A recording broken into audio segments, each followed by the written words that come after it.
கரெக்டாக சொல்லிவிட்டு அடித்து போடுவாங்கங்கிற ஒரு பயம். அப்போ இது ஒரு சில குழந்தைகளுக்கு தப்பாக சொல்லிட்டோம்னு சொல்லிடுவாங்களோங்கிற பயங்கிறதுக்கு ஏகப்பட்ட விஷயங்கள் இருக்குது. அது மாதிரி நான் யோசித்தது அப்படி. ஆனால் இந்த மாதிரி விஷயங்கள்ல இருந்தெல்லாம் தப்பிக்கிறக்கு ஐயோ தலைவலிக்குது, கை கால் உதறது, அப்படி பண்ணுது இப்படி பண்ணுது அப்படிங்கிற மாதிரி இது சின்னதில் என்னை அறியாமல் செய்த ஒரு விஷயந்தான். ஆனால் எனக்கு அடிப்பொருக்காக தோன்றது என்ன தெரியுமா தோணும், ஆஸ்பத்திரியில் போய் படுத்துட்டோம்னா 2-3 நாளைக்கு போய் படுத்துட்டோம்னா லீவு தான் நம்மளுக்கு அப்படின்னு சொல்லி தோணும். அப்போ இது ஏன் அப்படி தோணுது அப்படின்லாம் அந்த இடத்துல ஒரு அறிவு சார்ந்த பெரியவங்க, எல்லா பெரியவங்களும் புத்திசாலிங்கன்னு நீங்கள் நினச்சிடாதீங்க. மூத்தோர்கள் சொல்லை கேளுங்கள். அந்த மூத்தோர்கள் புத்திசாலியாக இருந்தால் தான் அந்த குடும்பம் நல்லாயிருக்கும். அப்போ அந்த சூழலில் எனக்கு பெரியவங்க வழிநடத்தல் இல்லை. அதே சமயம் எனக்கு முன்னாடி படித்தவங்கன்னு பெருசாக யாரும் இல்லை. அப்படி சொந்தத்தில் இருந்தாலும் அவங்க என்னை விட ரொம்ப டிஸ்டன்ஸில் இருந்தாங்க.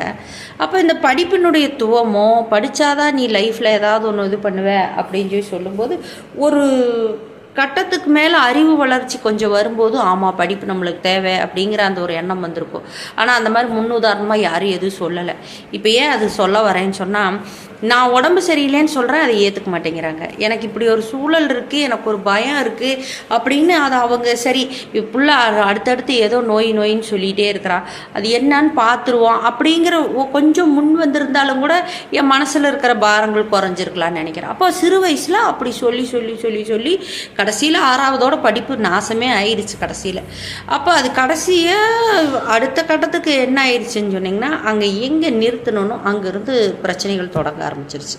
அதுக்கு முன்னாடி சின்ன சின்ன என்ன சொல்கிறது உடலுக்கு உபதைகள் வரும் போகும், காய்ச்சல் வரும், சளி பிடிக்கும். அப்புறம் கம்முன்னு இருக்காமல் அப்போல்லாம் பார்த்திங்கன்னா இந்த எல்லா வெட்டார வழியில் தான் எல்லாம் என்ன சொல்கிறது பாத்ரூம் போகிறது பிடிக்கிறது அதெல்லாம் இருக்கும்.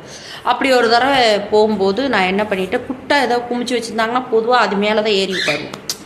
அந்த மாதிரி எதுவுமே குமிச்சு வச்சுருக்கிறாங்கன்னு சொல்லிவிட்டு அது மேலே ஏறி உட்காந்துட்டேன்.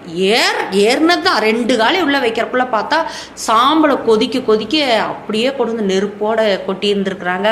அது என்னன்னு தெரியாமல் 2 காலையும் கொண்டு நான் உள்ளே விட்டுட்டு 2 காலும் வெந்து போச்சு எனக்கு.